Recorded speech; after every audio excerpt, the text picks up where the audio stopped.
the CPPP portal.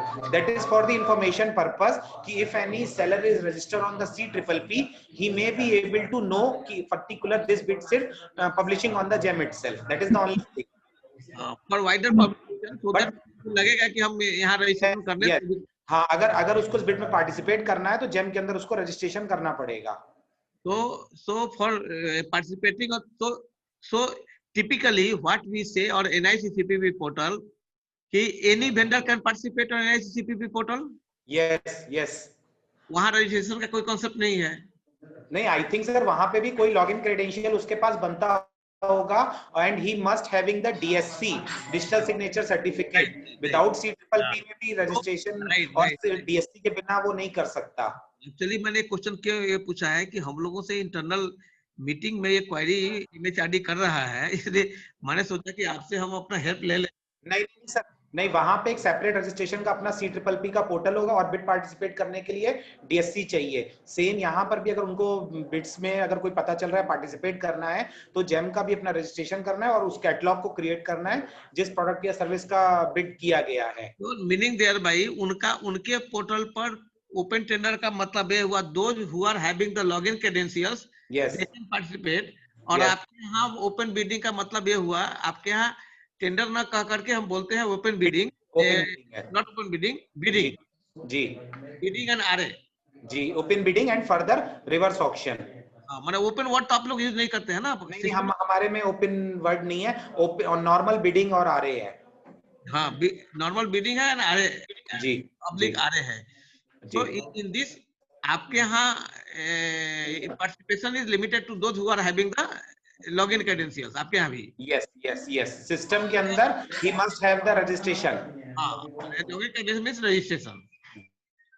Right. इसके अलावा कोई दूसरा ऑप्शन नहीं है.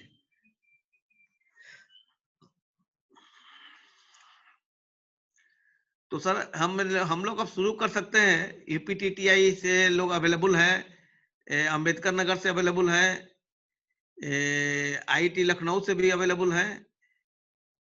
जी, क्या कह रहे सर? 7-8 इंस्टीट्यूशन से लोग ऑलरेडी ज्वाइन कर गए हैं, तो वी कैन स्टार्ट सर. हाँ, ठीक है, 4 बज के ऑलरेडी टाइम हो गया है सर, स्टार्ट कर सकते हैं. On behalf of a state project implementation unit and on behalf of a TechUP as well as on behalf of NPIU, I'll request all the participants to this question answer session on GEM exclusively.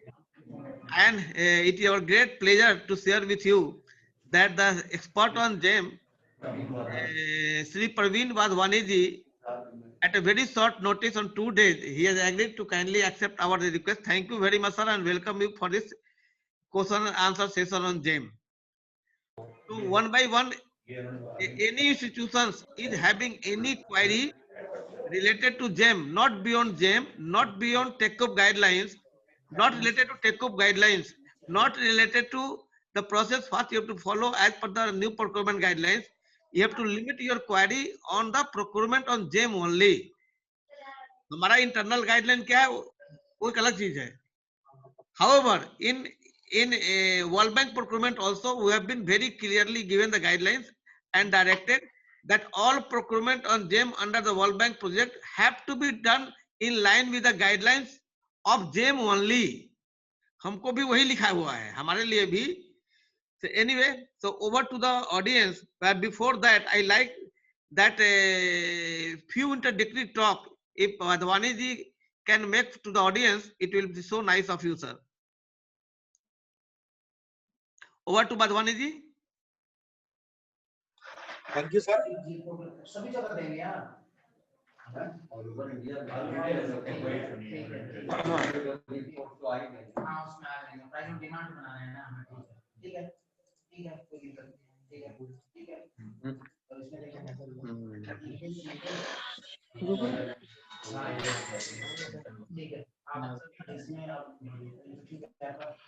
भाई जो non availability report जो हम लोग लेते हैं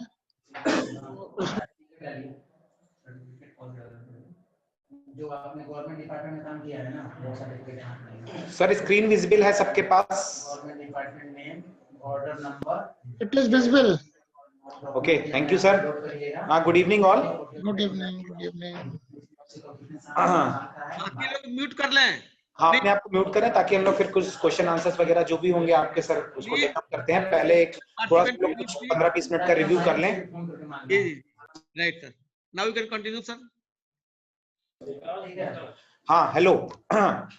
मैं ये कहना चाह रहा था कि आई थिंक कि जितने भी लोग हैं हमारे वो सब सेशन पे जुड़ गए हैं। हम लोग फिर शुरू करते हैं। आप लोग जितने भी लोग हैं all are register on the portal. सभी लोग ऑलरेडी पोर्टल पे रजिस्टर हैं। यस सर, ठीक है। 5:30 के बाद ये सेशन चल रहा है। हाँ, यहाँ विकास कोई नहीं है। एक सेकंड सर होल्ड करिए। आप कहाँ से? थोड़ा सा सर बगल वाले रूम में आर्यश्रेष्ठ या ओमकार होंगे। मेरा क्लास है, मैं 5:30 होंगे, तो एक बार आप कर सकते हैं। ओमकार और आर्यश्रेष्ठ हैं बगल वाले रूम में।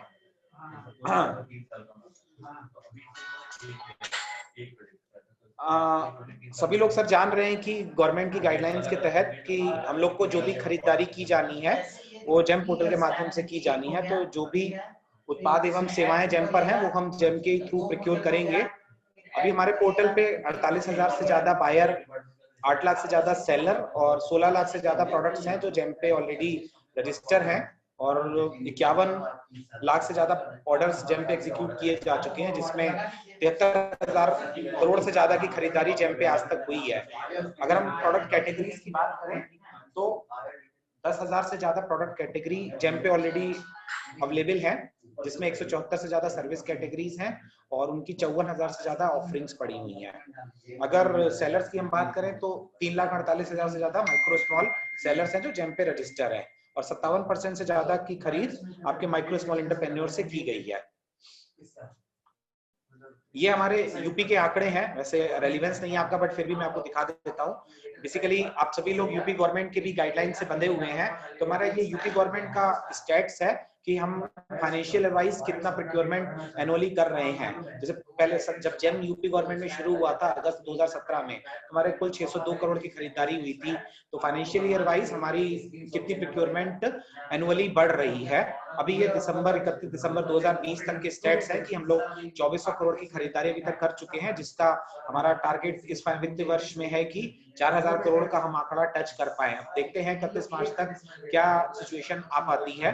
ये बेसिकली ये यूपी गवर्नमेंट के ही जितने भी ऑर्गेनाइजेशन यूपी सरकार के अधीन है, स्टेट गवर्नमेंट और स्टेट पीएसयूज और जो भी अदर ऑर्गेनाइजेशंस है, उनके ये खरीदारी के टोटल आंकड़े हैं जेम के, और 71,000 सेलर यूपी के ही जेम के अंदर रजिस्टर हैं। अब ये सभी लोगों को बेसिक चीजें पता है, हम इस पे ज्यादा नहीं जाएंगे। हम कुछ जो नई चीजें हैं उस पे बात करेंगे। अच्छा, रजिस्ट्रेशन की प्रक्रिया से सभी लोग परिचित हैं। एक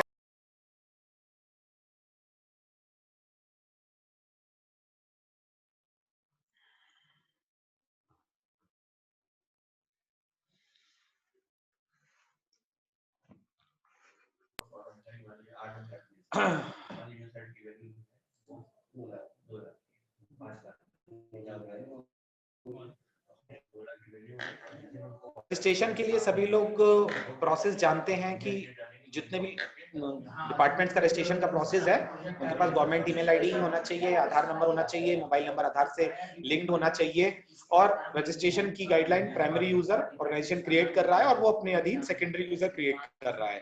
सेकेंडरी यूजर आप कितने भी बना सकते हैं, उसकी कोई लिमिटेशन नहीं है सेकेंडरी यूजर बनाने की।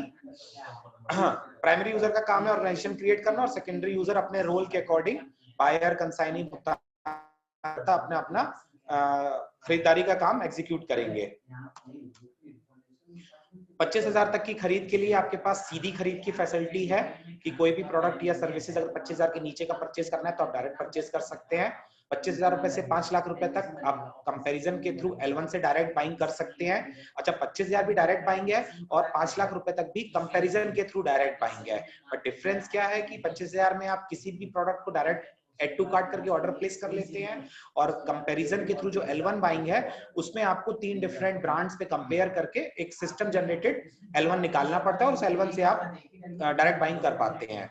उसके बाद ओपन बिडिंग की फैसिलिटी है, 5 लाख के ऊपर मैंडेटरी है और 5 लाख रुपए के ऊपर ऑप्शनल है। ऑप्शनल क्यों?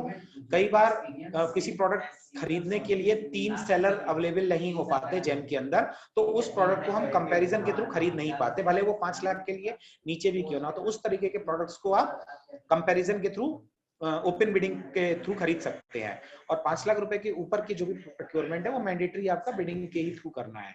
इसके अलावा इंटेंट ऑफ बाइंग पीएसी है। अगर आप कॉम्पिटिशन अथॉरिटी से अप्रूवल लेते हैं एज पर जीएफआर रूल 166, तो आप स्पेसिफिक मेक भी खरीद सकते हैं प्रोप्राइटरी बाइंग के थ्रू। अच्छा, इसके लिए सक्षम अधिकारी का एज पर जीएफआर रूल 166 अनुमोदन प्राप्त करना आवश्यक प्रोसेस है। ओपन के बारे में आपके पास स्पेसिफिक स्पेसिफिकेशन के बेसिस पे ही आप एक L1 प्राप्त करते हैं और उसको क्रय आदेश देते हैं। बट पीएससी बाइंग के अंदर आपके पास स्पेसिफिक में खरीदने की भी फैसिलिटी होती है। अब जो कुछ नई चीजें हैं उस पे आपको थोड़ा सा बता देते हैं।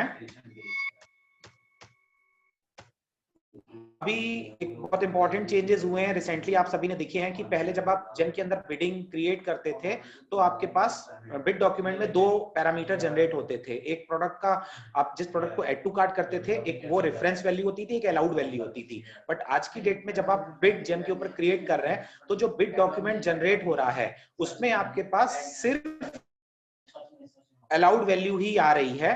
तो कई बार क्या होता था, पहले कई बार डिपार्टमेंट्स कंप्लेन करते थे, साहब हम जिस प्रोडक्ट को ले रहे हैं उसके सारे प्रोडक्ट के स्पेसिफिकेशन कार्ट में लेके और बिड डॉक्यूमेंट में डाल देता है। बट आज की डेट में एक बहुत अच्छा फीचर है, जब आप प्रोडक्ट को कार्ट में डाल के प्रोसेस करते हैं तो हो सकता है कि कुछ गोल्डन पैरामीटर या कुछ नॉन गोल्डन पैरामीटर आप सब नहीं चाहते। कुछ सब को 15 पैरामीटर है उस कैटेगरी में, 10 गोल्डन है, 5 नॉन गोल्डन है। आप चाहते हो नहीं, मैं सिर्फ 12 पैरामीटर पे ही वैल्यूएशन करूंगा, 3 हमारे लिए रेलेवेंस के नहीं है। तो अगर आप उनको करते हो तो वो बिड डॉक्यूमेंट पे प्रिंट नहीं होते।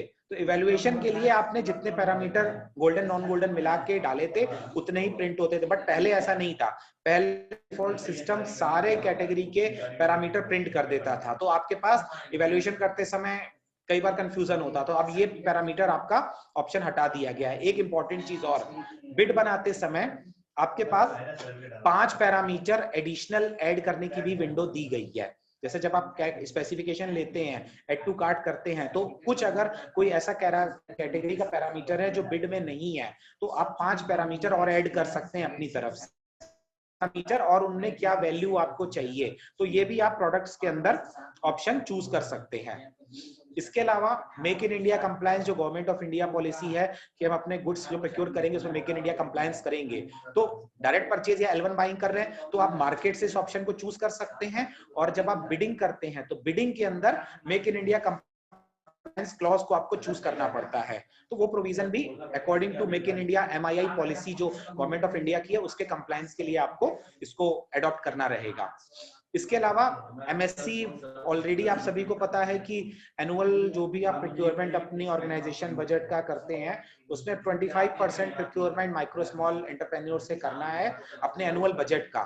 तो उसमें आपके पास प्रोविजन है कि हम प्रोक्योरमेंट जो direct purchase L1 buying bidding के थ्रू कर रहे हैं उसमें हम माइक्रो स्मॉल एंटरप्रेन्योर्स को भी ऑफर दें। उसके बाद डायरेक्ट परचेज L1 परचेज में आपके पास एक और फिल्टर है, लेसर देन इक्वल टू, कि कौन प्रोडक्ट हमको जल्दी डिलीवर कर सकता है, तो आप लीड टाइम फिल्टर भी लगा सकते हैं। ये एप्लीकेबल सिर्फ डायरेक्ट परचेज और L1 परचेज के लिए ही आपको सिस्टम में ऑप्शन मिलेगा। इसके अलावा एक और नया फीचर दिया गया है, बिड्स के अंदर आपके पास प्रोविजन है कि आप अपने ऑर्डर्स को, जैसे कई बार डिपार्टमेंट की रिक्वायरमेंट रहती है, जैसे कार्ट्रिज एक ऐसा प्रोडक्ट है कि हम एक साथ पूरे साल की रिक्वायरमेंट का बिड कर लें और मंथली बेसिस पे डिलीवरी के शेड्यूल बांध लें, तो ये फीचर भी जेम के अंदर स्टैकर डिलीवरी में शुरू कर दिया गया है। तो अब आप किसी भी बिड में जो बड़े प्रोक्योरमेंट है 365 डेज तक का डिलीवरी पीरियड ले सकते हैं और मंथली या 15 डेज के इंटरवल का आप ड्यूरेशन डिलीवरी पीरियड शेड्यूल लगा सकते हैं। तो ये भी प्रोविजन आपके पास बिडिंग में अवेलेबल है थ्रू दी स्टैकर डिलीवरी। तो इस तरीके से आप क्वांटिटी और कितने दिन के इंटरवल पे आपको डिलीवरी चाहिए ये आप आइडेंटिफाई कर सकते हैं। इसके अलावा आप आपके पास बिड एस्टिमेशन वैल्यू जब आप बिड बनाते हैं तो वो एडिटेबल रह गई है। अब आपके पास घटाने और बढ़ाने का प्रोविजन है। एक और इंपॉर्टेंट चीज मैं आपको बताना चाहूंगा, जेम के अंदर से रेफरेंस वैल्यू का कॉन्सेप्ट अब हटा दिया गया है। रेफरेंस वैल्यू मतलब जब आप किसी प्रोडक्ट या सर्विस को ऐड टू कार्ट करते थे तो पहले एक रिस्ट्रिक्शन था कि जो कार्ट वैल्यू है उसके ऊपर कोई भी बिडर कोट नहीं कर सकता। अब आज की डेट में आपका जो कार्ट वैल्यू है उसके ऊपर भी बिडर प्रोडक्ट या सर्विस में कोट कर सकता है। तो रेफरेंस वैल्यू जो सीलिंग कार्ड वैल्यू थी वो आज की डेट में कॉन्सेप्ट जेम पे हटा दिया गया है। तो ये इसका भी प्रोविजन आपको दे दे कि ये क्यों किया गया है। कई बार हम अपने गुड्स या सर्विसेज की बिड्स में बहुत सारी एडिशनल चीजें बिडर से मांगते थे, तो उसके पास एक प्रॉब्लम या इशू रहता था कि साहब आपने जिस प्रोडक्ट को एड टू कार्ट करके बिड बनाई है वो 100 रुपए की है और आप उसमें एडिशनल चीजें मांग रहे हो तो हम 100 से ऊपर कोट नहीं कर सकते। बट आज की डेट में अगर वो उसको आपकी रेफरेंस वैल्यू के ऊपर भी कोट करना है तो वो कोट कर सकता है। तो अब एक चीज ये है कि ये आप जो एस्टिमेशन बनाएंगे आपको उसके ऊपर भी L1 आने के चांसेस हो जाएंगे सिस्टम में। उसके बाद बिड ड्यूरेशन जो 10 दिन का मिनिमम है, 21 दिन का मैक्सिमम है, ये आप चूज करके अपना बिड एंड को चूज कर सकते हैं। इंपॉर्टेंट चीज एक और है, बहुत सारी प्रोडक्ट कैटेगरीज और सर्विस कैटेगरीज में आपको डॉक्यूमेंट अपलोड करने की प्रोविजन दे दिया गया है, जहां पे आप अपना SOW scope of work upload कर सकते हैं। सर्विस कैटेगरीज में मैक्सिमम में अवेलेबल है, बट प्रोडक्ट कैटेगरीज में लिमिटेड में अवेलेबल आपको ये मिलेगा, जहां पे आप प्रोडक्ट कैटेगरी में जो डॉक्यूमेंट्स हैं आप कुछ और भी अपनी कंडीशंस या डॉक्यूमेंट वहां पे रख सकते हैं। इसके अलावा पब्लिश बिड में अगर आप कोई टर्म्स कंडीशन मॉडिफाई करना चाह रहे हैं तो वो आप एडिट टर्म्स कंडीशन के थ्रू कर सकते हैं। एक और नया फीचर शुरू किया गया है, अब आप जो बिड्स पब्लिश कर रहे हैं उन पब्लिश बिड्स में सेलर से डॉक्यूमेंट्स के अगेंस्ट क्लैरिफिकेशन मांग सकते हैं। आपके सामने जो सीक क्लैरिफिकेशन विंडो आ रही है यहाँ के थ्रू, तो आप सीक क्लैरिफिकेशन अगर आपने बिड करी और कोई डॉक्यूमेंट्स के अगेंस्ट कुछ क्लैरिफिकेशन बात करनी है तो वो आप उनसे मांग सकते हैं और उनको 48 आवर्स के अंदर आपके क्लैरिफिकेशन पे जवाब देना होता है। एक according to the clarification criteria आपने कुछ बिडर को हो सकता है टेक्निकली रिजेक्ट कर दिया और कुछ को क्वालिफाई, तो अब उनके पास एक रिप्रेजेंटेशन या चैलेंज करने की भी विंडो है कि after rejection in the bid वो 48 घंटे के अंदर आपके रिजेक्शन रीजंस के अगेंस्ट चैलेंज भी देंगे आपको। तो आपको फाइनेंशियल खोलने से पहले अगर किसी बिडर ने अपना रिप्रेजेंटेशन या चैलेंज दिया है तो आपको उसको देखना पड़ेगा, रिप्लाई करना पड़ेगा और उसके बाद ही आप फाइनेंशियल खोल पाएंगे। यहाँ पे एक पॉइंट मैं हाईलाइट करना चाहूंगा, अगर पर्टिकुलर किसी रीजन से आपने बिडर को डिस्क्वालीफाई किया और उसने रिप्रेजेंटेशन में वो डॉक्यूमेंट पुटअप कर दिया तो आपके पास फिर से प्रोविजन रहेगा कि आप उसको फाइनेंशियल के लिए कंसीडर करना चाहें तो आप कर सकते हैं, बट ये डिसीजन आपको खुद लेना रहेगा। इसके अलावा बिड इवैल्यूएशन करते समय हम लोग के पास नॉर्मल एक L1 प्रोसेस के साथ एक LCS मेथड भी इनेबल किया गया है, लीस्ट कॉस्ट सिलेक्शन। यहाँ पे आप अपना फर्मों के अगेंस्ट उनके मार्क्स भी दे सकते हैं कि हम टेक्निकल पैरामीटर में आपको मार्क्स देंगे, अकॉर्डिंगली सिस्टम L1 निकालेगा on the basis of technical plus financial का वेटेज के थ्रू। इसके अकॉर्डिंग आप यहाँ पे उनको मार्क्स भी सिस्टम में दे सकते हैं। प्री बिड, अगर आपको बहुत सारी कैटेगरीज में प्री बिड की भी आपको ऑप्शन मिलेगा, तो अगर आप सेलर से प्री बिड करना चाह रहे हैं तो आप उनसे मीटिंग भी कर सकते हैं। इंपॉर्टेंट है MII पॉलिसी, जो make in India compliance policy जो मैंने पहले डिस्कस करी थी, जिसके लिए डायरेक्ट परचेज और L1 परचेज में तो आपके पास मार्केट से प्रोविजन है, बट बिड के अंदर आपको प्रोविजन लेना है कि आप अपना जिस प्रोडक्ट को बाइंग कर रहे हैं उसमें मेक इन इंडिया क्लॉज लेना चाह रहे हैं और कितने अकॉर्डिंग परसेंटेज आपके इंडियन कंटेंट उसमें हो नहीं हो ये आपको डिसाइड करना रहेगा। तो ये आपके पास मेक इन इंडिया कंप्लायंस है, यहां से आप इसको कर सकते हैं। अकॉर्डिंगली आपको उसमें फिल्टर बताना पड़ेगा कि जो प्रोडक्ट आप परचेज करना चाह रहे हैं उसमें मेक इन इंडिया कंटेंट कितना, आप उसको डिफाइन कर सकते हैं। उसके अलावा बहुत सारी नई सर्विसेज शुरू की गई हैं, लाइक जैसे एयर टिकट बुकिंग भी आज की डेट में जेम पे अवेलेबल है। अच्छा, बैकएंड में ये जो एयर टिकट बुकिंग सिस्टम है ये इंटीग्रेटेड है आपका मेक माई ट्रिप और यात्रा के बैकएंड पोर्टल से। तो जब आप प्रोसेस करेंगे इस सिस्टम में जो आपका एयर टिकट बुकिंग है इसमें आपको कोई भी के बाद का पेमेंट का ऑप्शन नहीं है। ये इंडिविजुअल आपका नेट बैंकिंग या क्रेडिट या डेबिट कार्ड से आप इस तरीके की जेम पे ही ऑनलाइन टिकट बुक कर सकते हैं। तो ये भी फीचर है, बट यहाँ पे एक चीज ध्यान रखिएगा, जो नॉर्मल आप परचेज करते हैं उसमें आप अपना बाद के पेमेंट्स का प्रोसीजर रहेगा, बट एयर टिकट बुकिंग में at the time of order placement आपको through the net banking, debit, credit card तुरंत पेमेंट करना रहेगा, क्योंकि ये बैकएंड में मेक माई ट्रिप या यात्रा.com के पोर्टल से इंटीग्रेटेड रहेगा, तो रियल टाइम ये आपका ट्रांजैक्शन होगा। इसके अलावा एडवांस सर्च आप देख सकते हैं, जो भी बिड्स आपने पब्लिश करी हैं उनको, या उस कैटेगरीज या सर्विसेज से रिलेटेड कुछ डिपार्टमेंट्स की जो भी बिड्स है आप उनको इवेलुएट करके देख सकते हैं। ये इंपॉर्टेंट फीचर है जेम अवेलेबिलिटी रिपोर्ट। अगर किसी भी गुड्स या सर्विसेज जेम के ऊपर नहीं है तो एज पर दी गवर्नमेंट गाइडलाइंस हमें जेम पे नॉन अवेलेबिलिटी निकालना है मैंडेटरी, और उसके बाद हमें उसको प्रोक्योरमेंट करना था। यहाँ पे एक चीज मैं और हाईलाइट करना चाहूंगा, पहले हमारे पास प्रोविजन था कि हम नॉन अवेलेबिलिटी निकालें और उसका ई टेंडर कर लें, बट आज की डेट में नॉन अवेलेबिलिटी निकालने के बाद आपको बहुत अच्छा टूल जेम पे मिल गया है कस्टम बिडिंग का। तो कोई प्रोडक्ट या सर्विस कैटेगरी अगर जेम पे अवेलेबल नहीं भी है तो भी आज की डेट में जेम के ऊपर उसका बिडिंग किया जा सकता है। ये प्रोविजन अवेलेबल है। अभी मैं आपको दिखा देता हूं कैसे आप करेंगे। जेम अवेलेबिलिटी रिपोर्ट आपके डैशबोर्ड पे प्रोविजन बायर में दिया हुआ है, आप उस पे जाएंगे और फीचर पे क्रिएट न्यू रिपोर्ट निकालेंगे। यहाँ पे वो प्रोडक्ट है या सर्विस है, आप उसका नाम टाइप करेंगे। अगर सिस्टम में उस तरीके की कैटेगरी आपको मिलेगी तो आप उसको चूज करेंगे, अदरवाइज आपको ऑप्शन मिलेगा did not find the category I am looking for. तो मतलब जो प्रोडक्ट या सर्विस मैं खरीदना चाह रहा हूं वो जेम पे अवेलेबल नहीं है, तो आप उसका एक नॉन अवेलेबिलिटी रिपोर्ट जनरेट करेंगे। एक चीज यहाँ पे हाईलाइट करना चाहूंगा, जब आप रिपोर्ट ये जनरेट करेंगे तो सिस्टम आपसे एक अंडरटेकिंग मांगेगा कि ये वन टाइम प्रोक्योरमेंट है या रिकरिंग प्रोक्योरमेंट है। अगर आप वन टाइम प्रोक्योरमेंट देंगे तो कोई इशू नहीं है। अगर आप ये बोलेंगे कि ये रिकरिंग प्रोक्योरमेंट है, आपको बार बार इसकी जरूरत पड़ती है, तो आपको जेम को कैटेगरी क्रिएशन की रिक्वेस्ट भी साथ ही साथ डालनी पड़ेगी। मतलब उस प्रोडक्ट या सर्विस के जो स्पेसिफिकेशन है वो आप जेम को भेज देंगे तो जेम फ्यूचर में उन प्रोडक्ट या सर्विस की कैटेगरी क्रिएट कर देगा। अगर आप वन टाइम चूज करेंगे तो आपकी रिपोर्ट डायरेक्टली जनरेट हो जाएगी। ये प्रोसेस हुआ कि कोई प्रोडक्ट या सर्विस अवेलेबल नहीं है तो हमने उसका जेम अवेलेबिलिटी रिपोर्ट जनरेट कर दिया। अब आते हैं इसके बाद के प्रोसेस पे। अब डिपेंड करता है कि जो आपने नॉन अवेलेबिलिटी जनरेट करी, it is it A product और ए सर्विस।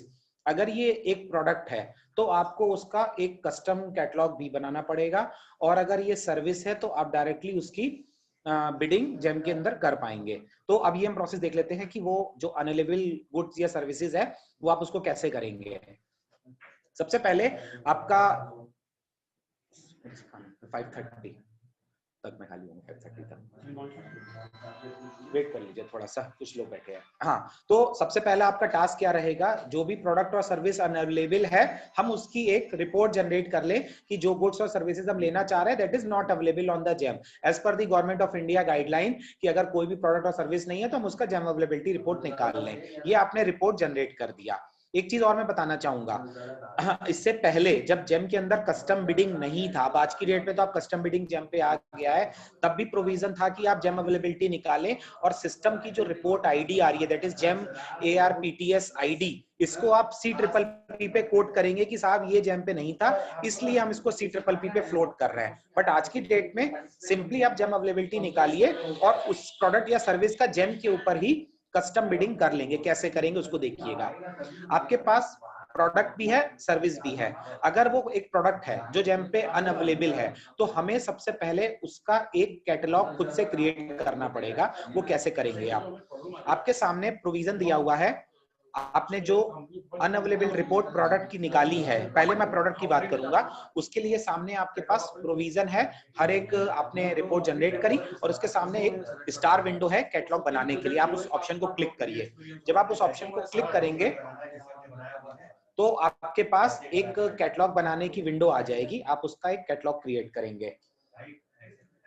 सर आप उसका एक कैटलॉग क्रिएट करेंगे कि यहाँ पे आपके जो भी प्रोडक्ट अवेलेबल नहीं है सिस्टम के अंदर, हम उसका कैटलॉग बनाएंगे। वैसे नॉर्मल प्रोक्योरमेंट प्रोसेस के अंदर कैटलॉग बनाने का काम सर्विस सेलर का होता है, लेकिन जो प्रोडक्ट कैटेगरी अवेलेबल नहीं है उस प्रोडक्ट का कैटलॉग बायर बनाएगा और उसके ऊपर सेलर बिड करेगा। कैसे, आप क्या करोगे, एक एडिट ऑप्शन पे जाओगे, तब आपके सामने एक ऑप्शन खुलेगा कि हम उस प्रोडक्ट का कैटलॉग बनाने जा रहे हैं। सबसे पहले उस प्रोडक्ट का नाम, उसका रेफरेंस प्राइस मतलब एक एस्टिमेशन कॉस्ट की वो प्रोडक्ट पर पीस कितने का हो सकता है वो आप डाल दीजिए कि आपका लास्ट परचेज 100 रुपए कि मेरे को 100 रुपए पर पीस के हिसाब से वो परचेज करना है। उसकी सेलिंग यूनिट पर पीस में है, किलोमीटर में है, मीटर में है, टन में है, उसकी सेलिंग यूनिट क्या रहेगी वो आप डाल दीजिए। उसके बाद ऐड सिमिलर कैटेगरीज, मतलब इस सिस्टम के अंदर उनके जो रिलेटेड कैटेगरी के सेलर्स हैं उनको सिस्टम नोटिफिकेशन भेजेगा। अगर आपको पता है तो भर दीजिए, अदरवाइज इस ऑप्शन को आप सिमिलर कैटेगरी का छोड़ सकते हैं। HSN नंबर अगर पता है तो भरिए, नहीं तो मैंडेटरी नहीं है। उसके बाद अपने उस प्रोडक्ट के 3 डिफरेंट कैटलॉग्स आपको सिस्टम में क्रिएट करने पड़ेंगे, ठीक है। आप उस अपने प्रोडक्ट के जो भी है 3 डिफरेंट फोटोग्राफ डालेंगे, उसकी सारी इंफॉर्मेशन भरेंगे और उसके बाद आप इसको पब्लिश कर देंगे। पब्लिश करने के बाद ही आपका वो प्रोडक्ट जेम के मार्केट के अंदर दिखेगा। मैं दोबारा रिपीट कर रहा हूं, बहुत ध्यान से समझना है। आपको सबसे पहले जेम अवेलेबिलिटी रिपोर्ट निकालनी है कि साहब वो प्रोडक्ट जेम पे अवेलेबल नहीं है। अभी मैं प्रोडक्ट की पहले बात करूंगा। उसके बाद आपने जो जेम अवेलेबिलिटी निकाली उसके आगे स्टार बटन है, उस प्रोडक्ट का कैटलॉग बनाना है। जाके आप स्टार बटन पे क्लिक करेंगे तो आप उसकी सारी इंफॉर्मेशन भर के उसका 3 फोटोग्राफ स्पेसिफिकेशन का PDF अपलोड करके एक कैटलॉग बनाएंगे। एक चीज यहाँ पे हाईलाइट करना चाहूंगा मैं, कैटेगरी जो अनअवेलेबल है उसके लिए आपको एक PDF अपलोड करना पड़ेगा जिसमें कैटेगरी के पूरे टेक्निकल स्पेसिफिकेशन रहेंगे वो प्रोडक्ट के, क्योंकि कैटेगरी नहीं है तो सेलर को कैसे पता चलेगा कि किस स्पेसिफिकेशन का सामान आपको खरीदना है। तो आप अपने उस प्रोडक्ट के पूरे PDF के डॉक्यूमेंट्स अपलोड करेंगे। सर मैं 5:30 तक खाली हो जाऊंगा, 5:30 तक जी, 5:30 तक सेशन है सर मेरा, ठीक है। तो आपको ये सारे PDF में अपलोड करने पड़ेंगे। उसके बाद ये आप इसको पब्लिश करेंगे तो आपका ये प्रोडक्ट मार्केट में दिखने लगेगा। जब आप इसको पब्लिश कर देंगे, पब्लिश करने के बाद आप लॉगिन करके नॉर्मल सर्च करते हैं तो कस्टम कैटलॉग में जाके आपने जो प्रोडक्ट जिस नाम से सर्च किया उसको आप सर्च करेंगे तो वो प्रोडक्ट आपको दिखने लग जाता है जो पहले अनअवेलेबल था। तो आपने जो कैटलॉग बनाया वो आपको मार्केट में दिखने लगेगा। इसके बाद का प्रोसेस सिमिलर है, जैसे आप नॉर्मल बिडिंग करते हैं, आपको प्रोडक्ट आपको दिखेगा, आप उसको ऐड टू कार्ट करेंगे। ऐड टू कार्ट करने के बाद जैसे आप बिडिंग करते हैं वैसे बिडिंग करेंगे। एक छोटा सा डिफरेंस और है, इस तरीके की जो कस्टम बिडिंग आप करेंगे प्रोडक्ट्स के लिए उसमें आपको मिनिमम 21 दिन का ही टाइम मिलेगा। 10 दिन आप इस बिड में नहीं दे सकते। नॉर्मल जो कैटेगरी मार्केट में होती है उसको आपको 10 दिन का बिड मिलता है, बट कस्टम प्रोडक्ट बिड में 21 दिन ही आपको मिनिमम जेम पे देना पड़ेगा। उसके बाद यहाँ पे आप अपना कॉम्पिटेंट अथॉरिटी का एक डॉक्यूमेंट भी अपलोड कि आपने इसके लिए अपने अथॉरिटी से परमिशन ली है। जेम अवेलेबिलिटी रिपोर्ट अपलोड कर देंगे कि वो जेम पे अवेलेबल नहीं था और आप उसका नॉर्मल बिडिंग की तरह एक बिड पब्लिश कर देते हैं। तो ये सेम प्रोसेस है कि अगर कोई कैटेगरी नहीं है हम उसका कैटलॉग बनाएंगे और उसको पब्लिश करके एक पूरी बिड बना के पब्लिश कर देंगे। एक छोटा सा डिफरेंस और, जब आप टेक्निकल बिड इवेलुएट करते हैं तो इवेलुएशन के समय कंपैरिजन सिस्टम आपको बना के देता है, क्योंकि कैटेगरी रहती है तो गोल्डन नॉन गोल्डन पैरामीटर के बेसिस पे सिस्टम आपको कंपैरिजन बना के दे देता है। बट जो प्रोडक्ट कैटेगरी अवेलेबल नहीं है उसमें इवेल्युएशन PDF पे खुद ब खुद आपको करना है। क्यों? क्योंकि आपने स्पेसिफिकेशन के लिए एक PDF अपलोड किया, that is the specification of that product, और सेलर ने भी पार्टिसिपेट करते समय एक PDF अपलोड किया जिसमें उसके स्पेसिफिकेशन मेंशन है। तो वहां पे जो टेक्निकल कंपैरिजन है वो मैनुअल प्रोसेस में जाएगा जो आपको खुद ब खुद बनाना पड़ेगा। इसके बाद का जो L1 प्रोसेस है वो कॉमन रहेगा, आप जिसको क्वालिफाई करोगे उसमें से L1 आएगा, आप उसको ऑर्डर दे दोगे, तो बाकी पूरे प्रोसेस में कोई अंतर नहीं रहेगा। तो अगर कोई कैटेगरी अवेलेबल नहीं है तो आप उसका कस्टम कैटलॉग बनाएंगे और उसको पब्लिश करेंगे और उसकी बिड डाल देंगे। अब बात आ जाती है कि कोई सर्विस अवेलेबल नहीं है। सर्विस और भी इजी है, इसमें आपको कोई कैटलॉग नहीं बनाना, सिंपली बस एक जेम अवेलेबिलिटी रिपोर्ट निकालनी है। सपोज करिए जैसे आपको मेंशन करना है लिफ्ट मेंटेनेंस सर्विस जो जेम पे नहीं है, आप कैसे करेंगे? आप सिंपली सर्विसेज का जेम अवेलेबिलिटी रिपोर्ट निकालेंगे और custom bid for services, services के अंदर ये प्रोविजन दिया है। इसमें बहुत इजी ऑप्शन है, सिंपली आप अपनी सर्विस का एक एस्टिमेशन दे दीजिए, and start date, and date, एक स्कोप ऑफर का PDF अपलोड कर दीजिए और उसको पब्लिश कर दीजिए नॉर्मल सर्विस की तरह। ये और भी इजी है कि इसमें आपको सर्विसेज के लिए कोई कैटलॉग नहीं बनाना, सिंपली एक डॉक्यूमेंट बनाना है जिसमें आपका SLA मेंशन होगा, पेमेंट क्लॉज मेंशन होंगे, पेनल्टी क्लॉज मेंशन होंगे, टर्म्स कंडीशन मेंशन होंगी। उस PDF को अपलोड करिए और बिड को उठा के पब्लिश कर दीजिए। तो किसी भी तरीके की सर्विस बिड को भी आप इजीली जेम पे कर सकते हैं। इवैल्यूएशन का प्रोसेस कॉमन रहेगा, आप बिड खोलेंगे, इवैल्यूएशन करेंगे, क्लैरिफिकेशन मांगना है मांगेंगे, उसके बाद टेक्निकल क्वालिफाई डिस्क्वालीफाई करेंगे, जो L1 आएगा उसको ऑर्डर प्लेस करेंगे। तो दोनों के इवैल्यूएशन प्रोसेस में कोई अंतर नहीं है। तो ये आपका नया फीचर था, आपका कस्टम कैटलॉग, जिसमें आप प्रोडक्ट्स भी अनअवेलेबल होने में कैटेगरी बना के उसको पब्लिश कर सकते हैं। सेम चीज फॉर सर्विसेज में। इसके अलावा बायर और सेलर की रेटिंग ऑलरेडी सिस्टम में हो रही है, तो सभी से रिक्वेस्ट है कि जो भी बिड्स गाइडलाइंस है, timely bid closure, timely order placement, timely acceptance, वो सब आप उसको सिस्टम में भरते रहें। और सेलर की रेटिंग भी अकॉर्डिंगली सिस्टम टाइमली बेसिस पे कर रहा है। अगर आप इस प्रोसेस में डिले करते हैं तो फिर सिस्टम आपकी रेटिंग ऑरेंज या फिर रेड कर रहा है। हाँ, रिक्वेस्ट मैनेजमेंट आप सभी लोग उससे अवेयर हैं पहले भी, कि अगर किसी पब्लिश बिड के अंदर आप कोई टर्म्स कंडीशन ऐड करना चाह रहे हैं तो थ्रू दी कोरिजेंडम आप अपनी पब्लिश बिड में कोई कोरिजेंडम ऐड कर सकते हैं। कोई ऐसी सर्विस या प्रोडक्ट कैटेगरी है जिसमें आप कोई अमेंडमेंट की रिक्वेस्ट डालना चाह रहे हैं तो आप डाल सकते हैं, या कोई कैटेगरी बनी ही नहीं है तो आप उसमें क्रिएशन की रिक्वेस्ट भी जेम पे भेज सकते हैं। तो वो तीनों विंडो आपको बायर लॉगिन में रिक्वेस्ट मैनेजमेंट के थ्रू एग्जीक्यूट करनी पड़ेगी। इसके अलावा GeM pool account already facility चल रही है, आप सभी लोग उससे अवेयर भी हैं कि ऑनलाइन पेमेंट्स आपका जहां पे नॉन पीएफएमएस एंटिटीज है वहां के लिए आप जीपीए से पेमेंट करेंगे। ये हमारा लर्निंग मैनेजमेंट सिस्टम है कि जो भी मॉड्यूल्स, पीपीटीज, यूट्यूब वीडियोस हैं, आप हमारी वेबसाइट है lms.gem.gov.in, उसको विजिट करके इसको गो थ्रू हो सकते हैं।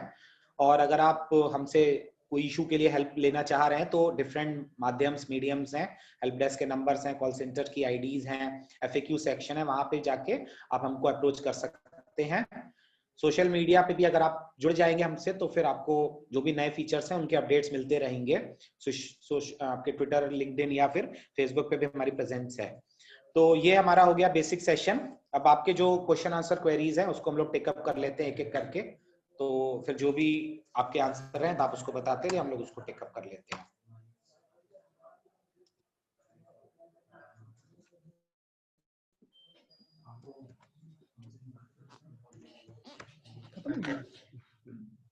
क्या बताया? टहल लोगे तो सुन लो। टहल क्या? शुरू करें? जी सर, बताइए सर। माधवानी साहब बताइए। नमस्कार। नमस्कार सर। मैं AK सिंह गंगवार, UPTTI कानपुर। बताइए सर प्लीज। कुछ क्वेश्चंस है मेरे। बताइए सर। जैसे ये नॉन अवेलेबिलिटी रिपोर्ट निकालते हैं जी। तो वहां पे जैसे हमने कोई आइटम सर्च किया, नहीं मिल रहा है, हो ठीक सकता है है। वो किसी और नाम से जेम पे हो, कैटेगरी बहुत है, तो ठीक हम है। कैसे इंश्योर करें? क्योंकि वहां तो हमारी कमिटमेंट एक तरह से है कि ये नहीं है। नहीं तो सपोज कीजिए फॉर हाँ सर। एग्जांपल, अभी सर। जैसे हम CVT देख रहे थे, CVT कैटेगरी में आपका UPS दिया हुआ था। अब ठीक है। मान लीजिए मैं CVT सर्च करता हूँ, उसमें नहीं दिखता है, लेकिन जब UPS कैटेगरी में CVT दिखता है, तो अगर मैं CVT सर्च करके देखता हूँ कि आइटम नहीं है और मैं नॉन अवेलेबिलिटी में जाके उसमें फिट करता हूँ this item is not available, लेकिन है वहां पे, तो ये कंफर्म कैसे करें? ये तो मेरा क्वेश्चन ये था। ठीक है। ठीक है। ठीक है। दूसरा प्रॉब्लम क्या है, चाहे हम टेकअप की गाइडलाइंस देखें चाहे स्टेट गवर्नमेंट की देखें, शासनादेश में क्लियर कट मेंशन्ड है कि first you should go through the GeM and if material is not available on GeM then you can proceed through the e-tender modes. ठीक है। अब मेरा क्वेश्चन है, कोई माइनर आइटम है 5,000 रुपए का या 2,000 रुपए का, अगर जेम पे नहीं मिल रहा है तो मैं उसमें क्या टेंडर करूं या डायरेक्ट मार्केट से कोटेशन लाके ऑफलाइन में परचेज कर लूं? सर देखिए, पहले वाले क्वेश्चन का तो आपका आंसर ये है कि अगर कोई प्रोडक्ट कैटेगरी सर्च करनी है तो सबसे अच्छा तरीका है अगर उस प्रोडक्ट का कोई IS बना है। IS मतलब इंडियन स्टैंडर्ड। बहुत सारे ऐसे प्रोडक्ट होते हैं जिसका ब्यूरो ऑफ इंडियन स्टैंडर्ड कोई IS मानक तय करता है, जैसे IS 1554, IS 1315, IS समथिंग कुछ नंबर होता है। तो अगर आपका प्रोडक्ट का मानक ब्यूरो ऑफ इंडियन स्टैंडर्ड ने IS तय करा है तो आप सबसे पहले उसको IS उस मानक से सर्च किया करेंगे, तो आपको किसी भी नाम से प्रोडक्ट कैटेगरी होगी तो मिल जाएगा, अगर वो IS का मानक है उसका तो। और कोई बहुत सारे ऐसे प्रोडक्ट है जिसका IS का मानक नहीं है, तो उसके लिए आपको फिर थोड़ा रैंडम सर्च करना रहेगा। अगर आपको फिर भी आप उसमें सफल नहीं हो पाते हैं तो आप जेम अवेलेबिलिटी निकालिए और जेम के ऊपर उसका कस्टम बिडिंग बना के कर लीजिए। और दूसरा क्वेश्चन सर आपका, अगर छोटी परचेज है तो छोटी परचेज के लिए सर कस्टम बिडिंग प्रोडक्ट के लिए परमिटेड नहीं है, क्योंकि जो भी आप कस्टम बिडिंग फॉर प्रोडक्ट्स करते हैं वो इतने छोटे आइटम्स के लिए सर नहीं, क्योंकि 21 दिन का आप बिड बनाओगे तो फिर आपका पर्पस डिफीट होगा। तो छोटे मोटे आइटम्स जो आपके 2-4, 5,000, 10,000 तक के लिए हैं, क्योंकि नॉर्मल आपका 20,000 रुपए तक का तो जो डायरेक्ट परचेज का गाइडलाइन है यूपी ऑफ गवर्नमेंट का प्रोक्योरमेंट मैनुअल का, आप उसको उसी प्रोसेस के थ्रू एग्जीक्यूट कर सकते हैं कि सर जैम पे ये अवेलेबल नहीं है और 20,000 रुपए के अंदर का सामान है तो हम डायरेक्ट परचेज के थ्रू इसको प्रोसेस कर सकते हैं। नहीं, अब यहाँ पे क्वेश्चन ये आता है, ये direct purchase is not clearly defined. Direct purchase को मैं ये समझ रहा हूँ कि कोई आइटम 25,000 से नीचे का है तो जेम से हम सिंगल ओईएम से परचेज कर सकते हैं, मैं तो डायरेक्ट परचेज से मानता हूँ। और दूसरा डायरेक्ट परचेज ये भी है कि कोई 2,000 रुपए का आइटम है, अगर हमें जेम पे नहीं मिल रहा है, क्या मार्केट से सिंगल कोटेशन बेस पे परचेज कर सकते हैं? सर उसमें सेफ साइड के लिए 3 कोटेशन मंगवा लेना उचित है। नहीं, लेकिन यहाँ पे है क्या, जो गवर्नमेंट ऑर्डर है उसमें देखिए बहुत क्लियर कट मेंशन्ड है, if item is not available on GeM you must proceed through the e tender, and if you go through any other mode it will be the financial irregularity, it is not clearly defined. ये तो है sir, लेकिन basically depend कर रहा है कि अगर 2,000, 5,000, 10,000 तक का भी आइटम है उसके लिए सर आप अपनी कॉम्पिटेंट अथॉरिटी से परमिशन ले लीजिए कि sir urgency of the goods के केस में, क्योंकि छोटा आइटम है, अगर हम ई टेंडर पे जाएंगे तो मिनिमम प्रोसेस रहेगा और इतना बड़ा हमारा प्रोक्योरमेंट भी नहीं, तो आप प्रोसेस करा के उसको परचेज कर सकते हैं। नहीं, मैं सारी बातों से सहमत हूँ। अल्टीमेटली जब ऑडिटर्स की बात आती है तो क्वेश्चन ये आता है इसका क्या प्रूफ है, कहाँ डॉक्यूमेंटेशन है कि आप डायरेक्ट मार्केट्स कर सकते हैं। मतलब हम अपनी बचत की बात कर रहे हैं सर। परचेजिंग की बात आती है तो ये होता है कि इसको खरीद लो किसी तरह से। की बात आती है तो ऐसा लगता है कि हमने बहुत गलतियां कर दी है। ये सर नहीं सर, मैं इसके केस में अगर मैं सर टिक्यूब से कोई सीनियर हूँ एसपीआईयू से सर, तो मैं उनका एक इनपुट चाहूंगा इसमें कि सर आपका कुछ इनपुट हो इसमें, क्योंकि सर नहीं सर इसमें है क्या, अगर हम किसी से राइटिंग में कोई क्लेरिफिकेशन मांगते हैं कोई नहीं देने तैयार है, वर्बल तो सजेशन सब लोग दे रहे हैं कि आप ऐसा कर सकते हैं, तो ये एक मतलब ऐसा क्वेश्चन है यहाँ पे सीधे सीधे परचेजर के ऊपर बात आती है। सर अच्छा जी जी सर, मैं विनीत हूँ सर, विनीत सुराना। जी जी जी जी सर। हाँ, मैं ये कह रहा हूँ सर, जहाँ 25,000 से नीचे है और जेम जी अवेलेबल नहीं है, हाँ, तो आप पहले तो जेम अवेलेबिलिटी जो रिपोर्ट है उसमें नॉट अवेलेबल जो निकला है, हाँ, बाद आप डायरेक्ट परचेज कर सकते हो। सर क्वेश्चन यही पे डायरेक्ट परचेज, हम डायरेक्ट परचेज जो है जेम से डायरेक्ट परचेज है। डायरेक्ट परचेज मतलब मार्केट से। अच्छा तो भाई ठीक है, चलिए आप लोग कह रहे थे मैं मान लेता हूँ, लेकिन मैं इसमें क्लियर नहीं था।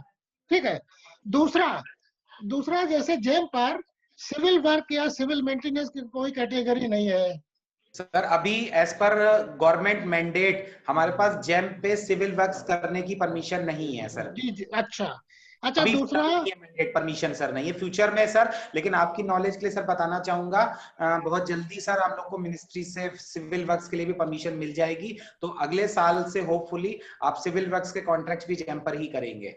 अच्छा, इसके अलावा जैसे आपके जेम पर एएमसी इक्विपमेंट इंस्ट्रूमेंट्स की बात आती है, उसमें बहुत लिमिटेड कैटेगरी है, जैसे हमारे यहाँ टीएससी है, टीजीए है, इनका अगर हमें एएमसी एक्सटेंड कराना है या ई लाइब्रेरी बुक्स का है सर, उसके लिए custom bidding for services tool का इस्तेमाल करिए, बहुत अच्छा टूल है सर, कि कोई सर्विस कैटेगरी नहीं है, आप कस्टम बिड फॉर सर्विसेज में जाइए, आप अपना पूरा एक पीडीएफ जिसमें आपकी terms condition, SLA, payment clause, penalty clause हो, उठा के अपलोड कर दीजिए, आराम से आप उसमें बिडिंग कर सकते हैं। अच्छा, कस्टम बिड में हमें सिंगल आइटम का करना पड़ेगा ना, बंचिंग नहीं कर सकते ना? नहीं सर, आप गुड्स के केस में बंचिंग भी कर सकते हैं, बट सर्विसेज के केस में बंचिंग की कोई रिक्वायरमेंट नहीं है। अच्छा, एक क्वेश्चन और है, जेम से रिलेटेड है। अभी जैसे मैंने सर्विस प्रोवाइडर के थ्रू बिड की थी, अब उसमें जब हम अटेंडेंस वेरीफाई करते हैं तो वहां पे कंसाइनी का कमेंट आता है, हम कमेंट ही लिख सकते हैं, इज इट ओके, या जैसे वो अटेंडेंस लिखता है कि 26 डेज अगस्त में अगर कोई एब्सेंट में वेरीफाई कर सकता हूँ कि अटेंडेंस इतनी हुई। उसके बाद सप्लायर जो है, जो वो उसमें क्या करता है कि जो इनवॉइस जनरेट करता है पूरी कर देता है, अकाउंट से बिल जब उसका पेमेंट होता है तो उसमें वो डिडक्शन करता है। अब मेरे पास एक बिल है अभी पेंडिंग पिछले 3-4 दिन से, वो डिडक्शन में नहीं शो कर पा रहा हूँ, कोई ऑप्शन नहीं आ रहा है। सर उसको एक कुछ ना, हमारा जो सर्विसेज वाला मैन पावर वाला मॉड्यूल है उसमें जी। कुछ थोड़ा सा इशू चल रहा है, जिसको टेक्निकल टीम देख रही है, तो थोड़ा सा उसमें अभी सर वर्क चल रहा है, तो थोड़ा सा उसको वेट कर लीजिए, होपफुली जल्दी ठीक अच्छा हो जाएगा सर मैन पावर। अच्छा अच्छा। दूसरा, जैसे आपका जो जिम के बिड की बात है, इसमें 10 डेज से लेके शायद 14 या 15 डेज तक का है, तो इसमें कोई ऐसा तो नहीं हम 10 डेज भी ले सकते हैं, कोई भी ले सकते हैं इस रेंज में? नॉर्मली हम 15 डेज वैसे लेके चलते हैं सेफर साइड में।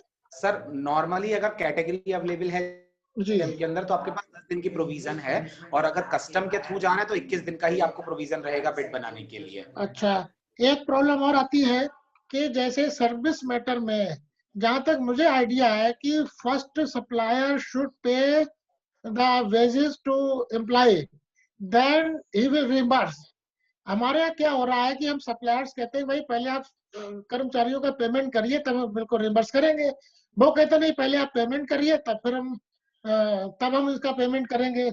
सर तो मेरा यहाँ पे निवेदन ये है कि सर अगर आपने बिड्स में ये कंडीशन डाली थी और उसने पार्टिसिपेट किया है और अब वो नॉन कंप्लायंस कर रहा है, तो सबसे पहला काम है ऐसे सेलर के ऊपर इंसिडेंट रेज करिए कि आपने जब पार्टिसिपेट किया था तो आपने ये देख के पार्टिसिपेट किया था कि डिपार्टमेंट ने ये कंडीशन डाल रखी है कि पहले आप पेमेंट्स देंगे, उसके बाद डिपार्टमेंट आपके बिल्स क्लियर करेगा। तो अगर फर्स्ट कंडीशन लगी हुई है कि जो भी सप्लायर सेवा प्रदाता है वही सैलरीज देगा, तो आप उसके ऊपर तुरंत इंसिडेंट क्रिएट करिए। अच्छा, जी ये हो गया। और एक्शन सर। अच्छा, इसके बाद जैसे प्रोप्राइटरी आइटम है, क्या उसको हम पीएससी में जा सकते हैं? हाँ सर, अगर प्रोप्राइटरी है तो आराम से एज पर जीएफआर 166 जा सकते हैं, और अगर पीएससी प्रोप्राइटरी नहीं भी है और आप स्पेसिफिक किसी रीजन से कोई टेक्निकल ऐसी कोई मशीन है, कोई आर्टिकल है, कोई सर रीएजेंट है, कोई केमिकल है जो पर्टिकुलर इसी कंपनी का ही खरीदना है, तो आप उसकी टेक्निकल रिपोर्ट उस पर्टिकुलर पर्सन से लेकर और उसके बाद उसको पीएससी बाइंग कर सकते हैं अपने कॉम्पिटेंट अथॉरिटी से अप्रूवल करा के। मतलब there should be prior approval from the authority. Yes yes, क्योंकि वो ऑडिटर कल आपसे पूछेगा आपने इसमें कंपैरिजन क्यों नहीं किया, ओपन बिड क्यों नहीं किया, तब आपके पास प्रूफ रहेगा कि इस रीजन से हमने उसको डायरेक्टली सिंगल मेक से परचेज कर लिया था। अच्छा, एक क्वेश्चन और है कि जो सर्विसेज में पहले हम क्या करते थे, सर्विसेज में जब जाते थे तो वो मांगता था basic rate, ESI, GPF and service charges etcetera, ठीक है? अब वहां पे दो कैटेगरी आ रही है, fixed wages and minimum wages. हमें कौन सा लेना चाहिए? सर अगर आपके पास इस तरीके की मैन पावर है जहां पे आपका अनस्किल्ड, स्किल्ड या सेमी स्किल्ड तरह की मैन पावर है, आपको ये नहीं पता कि उसकी फिक्स्ड सैलरी कितनी है, आपको गवर्नमेंट से गाइडलाइन है कि आप उसको गवर्नमेंट लेबर लॉ की तरह पैसे दो, तो आप उसको मिनिमम वेजेस में बिड बनाओ। लेकिन जहां पे कुछ ऐसी मैन पावर है जो थोड़ा सा उसके ऊपर चली जाती है, जैसे मैं कहूँ आपको प्रोग्रामर लेना है जिसमें आप ये कहो नहीं साहब उसको 25,000 रुपए देना है, आपको अकाउंटेंट लेना है जिसको 30,000 रुपए देना है, तो यहाँ सैलरी डिफाइंड है, उसको आप फिक्स्ड वेजेस से बनाओ। अच्छा, एक क्वेश्चन और था कि अभी हमने सर्विस में पहले हमने तीन बिड्स की थी, उसमें क्या था सिस्टम ऑटोमेटिकली L1 को सेलेक्ट कर रहा था। अभी मैंने 10-15 दिन पहले एक बिड की, उसमें सिस्टम ऑटोमेटिकली नहीं ले रहा है, उसमें हमें खुद सेलेक्ट करना पड़ रहा है। सर आपके पास रन L1 सिलेक्शन का ऑप्शन सर्विस बिड में तभी आएगा जब सारे सेलर्स ने मिनिमम सर्विस चार्ज कोट किया होगा। सपोज करिए दो प्रोविजन है, अगर आपने सर्विस बिड बनाते समय मिनिमम प्राइस कैपिंग ऑप्शन का यूज किया, मिनिमम प्राइस कैपिंग मतलब 2% जैसे आपने डाल दिया कि 2 से नीचे कोट नहीं करना, तो अगर सारे लोग 2 कोट कर देंगे तब आपके पास रन L1 आएगा, एक ऑप्शन तो ये। अगर आपने मिनिमम प्राइस कैपिंग कोट नहीं, सिस्टम में फंक्शन यूज नहीं किया, तो बिडर 0.01 L1 को मान के चलेगा, 0.01 ही L1 है क्योंकि आपने मिनिमम फ्लोर प्राइस सेट नहीं किया। तो अब अगर फ्लोर प्राइस आपने सेट नहीं किया तो सिस्टम के 0.01% L1 है। अब बिडर हो सकता है आधा परसेंट पे 3-4 लोग बैठे हो, कोई आधा कोट कियो, कोई 1% कोट कियो, किसी ने भी 0.01 कोट नहीं किया, तो आपके पास रन L1 का ऑप्शन नहीं आएगा। अच्छा, तो आप उनका सर्विस चार्ज देख लीजिए सर, आपको क्लियर हो जाएगा, इसलिए रन ऑप्शन नहीं आ रहा है। एक प्रॉब्लम और आ रही थी, आज मैं सीपीपी पोर्टल पे बिडिंग कर रहा था, मैंने सब कुछ उसमें लोड कर दिया, लास्ट में वो मांग रहा है GEMARPTS ID, इसका ये मतलब है कि आप जेम अवेलेबिलिटी निकालिए और तब जाके उसका ई टेंडर पब्लिश करिए। नहीं तो लेकिन यहाँ पे प्रॉब्लम सर क्या है, मैंने हाँ जेम पर मेरे 47 आइटम्स थे, तो हाँ 10 आइटम्स का वो आईडी निकाल पा रहा हूँ। हाँ तो मान लीजिए क्या मैं 10 आइटम का बिड करूँ सीपीपी पोर्टल पे? अगर सबको करना है तो बड़ा मुश्किल हो रहा है, हमारी बिड नहीं हो पाई, तो इस पे हम क्या करें? तो कस्टम बिडिंग से कर सकते हो कैटलॉग बना के। तो कस्टम बिडिंग में इतने आइटम की बंचिंग हो जाएगी?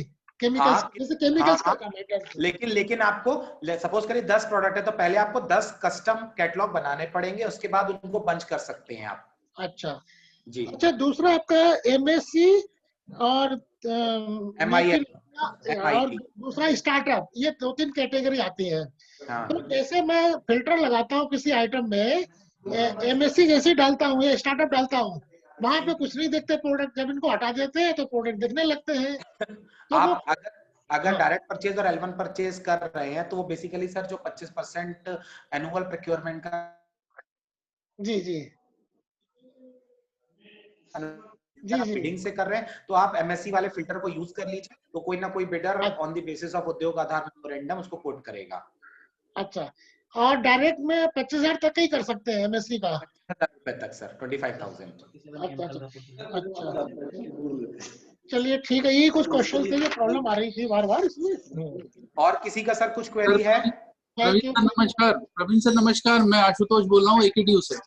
नमस्कार सर। नमस्कार सर, एक 2-3 हमारी क्वेरीज थी, आपसे जानना चाहते थे। हम लोगों ने सॉफ्टवेयर की कुछ बिड आरए किए हुए थे, और आरए के बाद जैसे ही हम लोगों ने आज आरए खोला है, आज ही की इंसिडेंट है हमारा ये, कि हमने आरए खोलने के बाद उसमें लिख कर के आया कि sorry no bidder has participated in this RA. आपने बिड टू आरए किया था? नहीं, हमारा प्योर शुरू से ही आरए था। अच्छा, डायरेक्ट आरए था आपका? जी जी जी। ओके, तो इसका क्या मतलब हुआ, आपके पास डायरेक्ट आरए में क्या होता है कि पहले आप बिडर क्वालिफाई कोड करते हैं, आप उनको कुछ को टेक्निकल डिस्क्वालीफाई क्वालिफाई करते हैं। सेकंड स्टेप में आपने जितनों को टेक्निकल क्वालिफाई किया उनको नोटिफिकेशन जाता है कोड करने के लिए। तो कितने टेक्निकल क्वालिफाई हुए थे बिड तो के सर अंदर? 3 हुए थे, और तीनों के बाद हम फिर ओपन फाइनेंशियल पे आरए पे भी चले गए थे, और उसमें हाँ। 2 दिन का जो स्लॉट दिया जाता है वो भी आज टावर्स का ड्यू डेट हो गई थी उसकी, 11 बजे थी, 11 बजे 11 तारीख को। तो अब सर उसके बाद जी जी इसके सर यही मतलब है कि वो तीनों बिडर ने नोटिफिकेशन ध्यान नहीं दिया और कोड जी नहीं किया।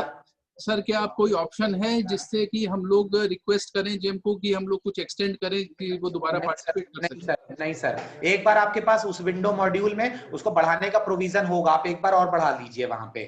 सर उसमें बस कैंसिल आरए की बटन आ रहा है, एक्सटेंड आरए कोई नहीं आ रहा है, खाली कैंसिल आरए का ही बटन है। एक्सटेंड आरए नहीं आ रहा है। नहीं, एक्सटेंड आरए नहीं आ रहा है। तो फिर सर आपको फ्रेश करना पड़ेगा, फिर कोई प्रोविजन नहीं है कि उन्होंने कोट नहीं किया टेक्निकल क्वालिफाई करने के बाद। ओके ओके, इसका मतलब ये दोबारा से रिबीट ही करनी पड़ेगी। जी सर, जी सर। अच्छा, एक चीज और थी सर, जैसे हम लोग जब एडिशनल टर्म्स एंड कंडीशन में एक क्लॉज डाल देते हैं कि वी कैन इंक्रीज और डिक्रीज द सर्विसेज और एनीथिंग प्रोडक्ट हमने लिया है, 25% का एक क्लॉज पड़ा होता है जी। तो क्या उसके लिए जब हमको अगर suppose 25% additional suppose man power चाहिए या हमको प्रोडक्ट्स चाहिए, इन दैट केस क्या हमको जेम से कॉन्ट्रैक्ट ऑर्डर नया निकाला जाना है या हम संस्था अपने लेवल पर निकालेगी?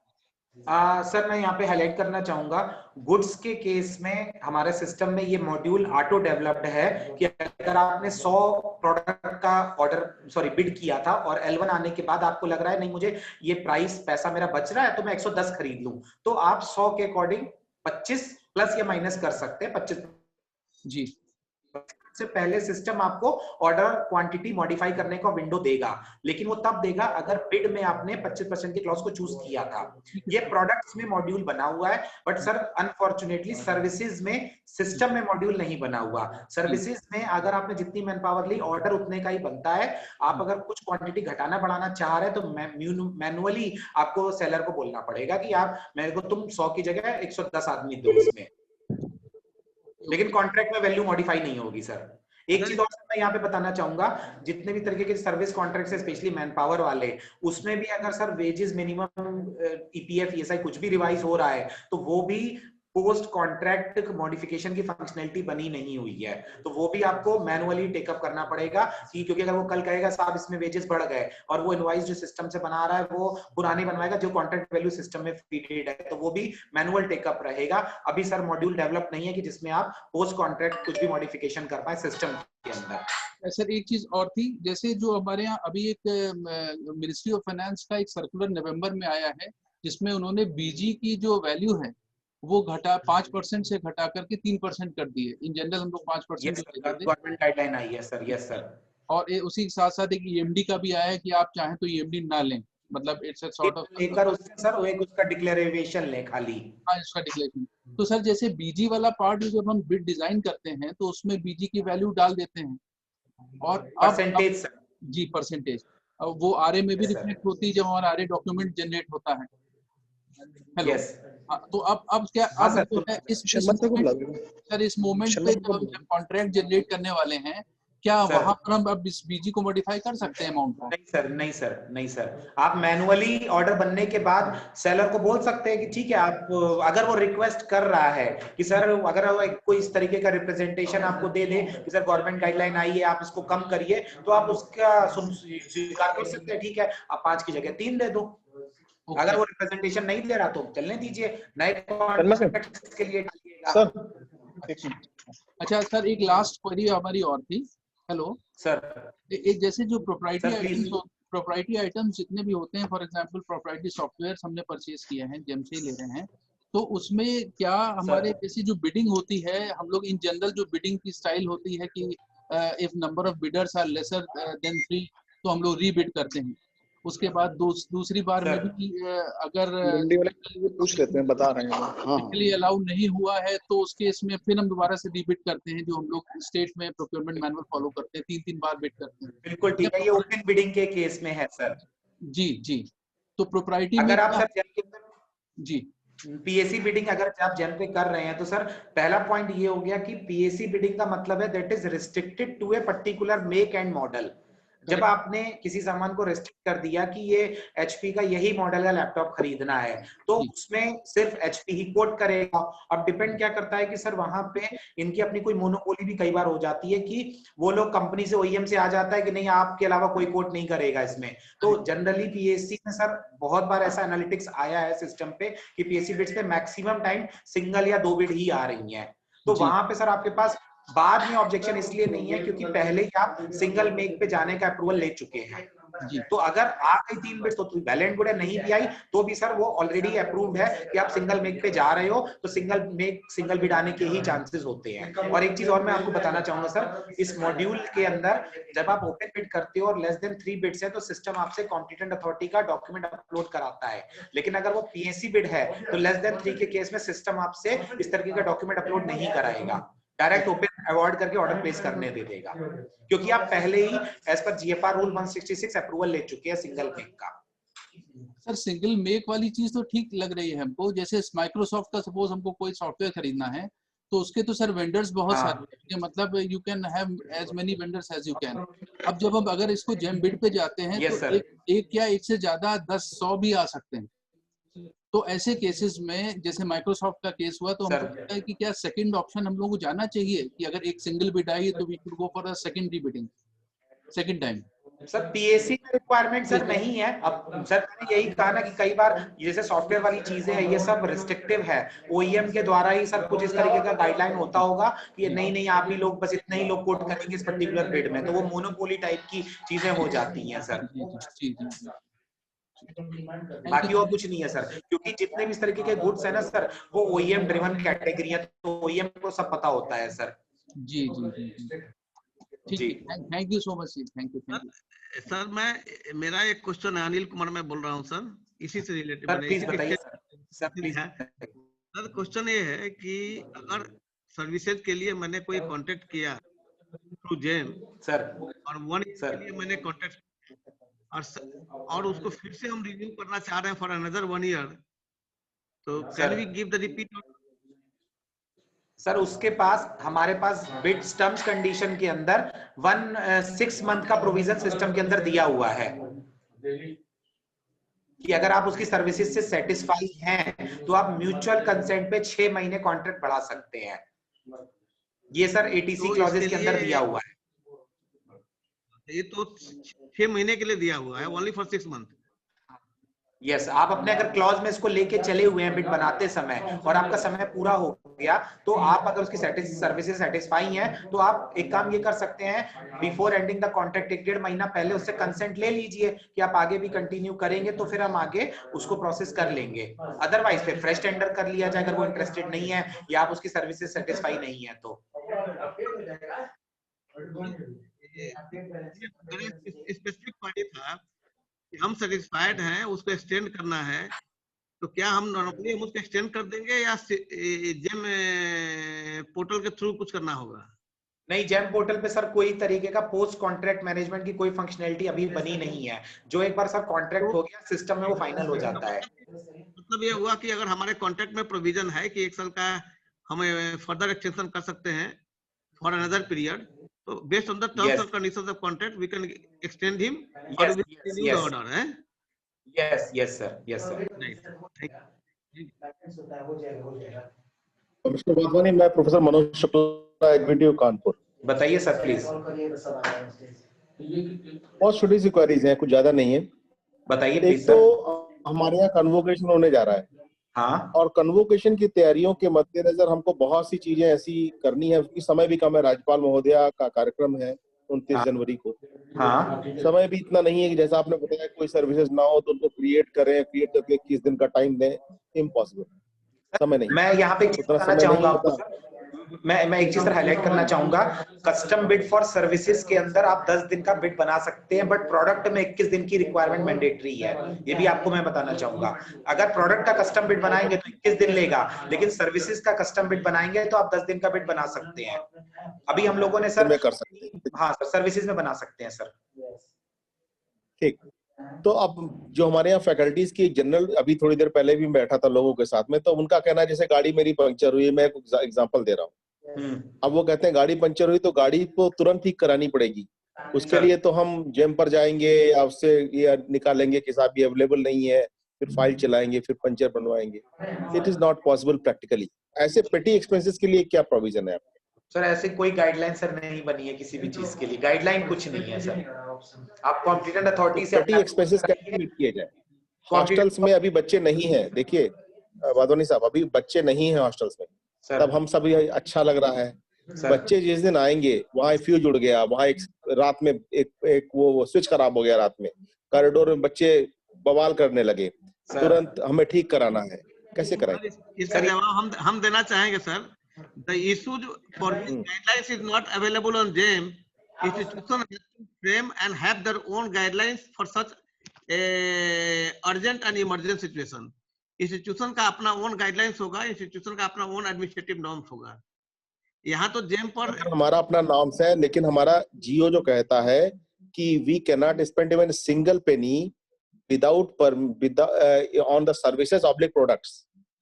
अब हमारे यहाँ तो ये बात पिछले 4 महीने से इतनी दिक्कतें हो रही हैं कि अगर झाड़ू भी खरीदनी है तो हमको जेम से लेनी, जेम के आदमी नहीं ले रहा है, चीजें अटक जा रही हैं। मैं इंटरवेन करना चाहूंगा। Let us not deviate from the focus issues.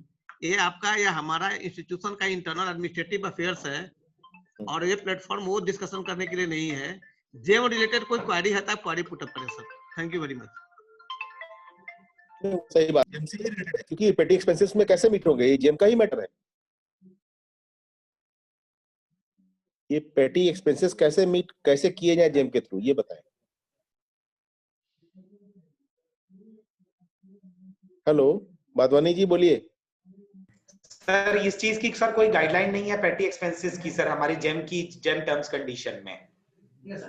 तो कैसे हम लोग करें? हमारी समस्या यही है ना, हमें तो गवर्नमेंट जियो बांध दे रहा है, आप हमें सुविधा नहीं दे रहे हो, तो हम तो स्टैक हो गए। सर मैं आपको एक चीज बताना चाहूंगा, जेम अपने आप में सर सिर्फ एक पोर्टल है। गाइडलाइन तो जीएफआर बनाया हुआ है। जनरल फाइनेंशियल रूल्स में अगर कहीं कुछ ऐसी गाइडलाइन सर है तो आप उसको अडॉप्ट कर सकते हैं सर। तो आपको जनरल फाइनेंशियल, ये हमारे पास कोई क्या इसके लिए कोई हमने ऐसा लेटर रिलीज किया हुआ है कि फर्स्ट जीएफआर फॉलो कीजिए, उसके बाद जेम को फॉलो कीजिए? Sir GeM is followed by the GFR, GeM का अपना कुछ नहीं है, जो जीएफआर कह रहा है वही जेम कह रहा है सर, तो आपको जीएफआर ही एज ए बाइबल फॉलो करनी है। ठीक है, तो उसका हमने लेटर कोई रिलीज किया हुआ होगा ना, आदेश का? नहीं सर, हमारे पास सर कुछ नहीं है सर। अच्छा, जो प्रोप्राइटरी आइटम होता है, हमने जैसे नेशनल इंस्ट्रूमेंट्स का कुछ खरीदना था, तो नेशनल इंस्ट्रूमेंट्स कहता है मैं तो आप जेम पर हूं नहीं, तो उस केस में क्या हमें टेंडर पे जाना पड़ेगा अलग से हटके जेम से? आज की डेट में सर किसी भी चीज के लिए टेंडर पे जाने की आवश्यकता समाप्त हो गई है। मेरा प्रश्न वही आपके है पास जेम कि पे अगर मैं उसका मतलब प्रोडक्ट ना ले। सर इसके लिए मैं बोलना चाहूंगा 22 जून 2020 का जो एनपीआई से गाइडलाइंस, न्यू प्रोक्योरमेंट गाइडलाइंस लिखा हुआ है, स्पष्ट लिखा हुआ है कि 75 लाख तक के जो भी प्रोक्योरमेंट होंगे जेम पर होंगे, जेम के गाइडलाइन से होंगे।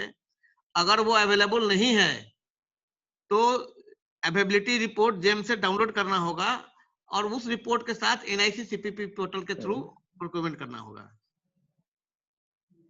ये 22 जून का जो गाइडलाइंस इशू किया गया है, न्यू प्रोक्योरमेंट गाइडलाइंस, उस पर स्पष्ट लिखा हुआ है सर।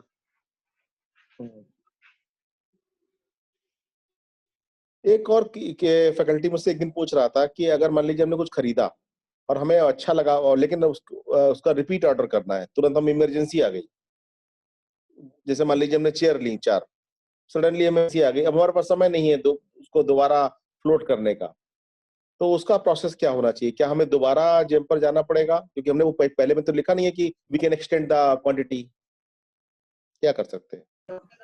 सर क्या प्रोडक्ट मतलब क्या एक बार आप ऑलरेडी कर चुके हैं? हाँ, मान लीजिए मैंने किसी ने चर्चा कर रही थी, ऐसी सिचुएशन आ सकती है कि कोई हमने आइटम खरीदा, हमें अच्छा, हमने इसको टेस्ट किया, अच्छा लगा वो, अब सडनली हमें लगता है कि दूसरे ने भी वही रेस कर दिया, तो अब दोबारा पूरे प्रोसेस में जाएंगे, उससे अच्छा है हम सेम चीज को रीऑर्डर कर दें। क्या हम रीऑर्डर कर सकते हैं? ऐसा इसमें कुछ नहीं सर, ऐसी कहीं भी कोई भी गाइडलाइन प्रोक्योरमेंट मैनुअल में या जीएफआर में लिखी हुई नहीं है। आप बिड बनाते समय क्वांटिटी जो लेंगे उसका 25% ऑर्डर घटा बस यही पूछना था। Thank you. Creation sir.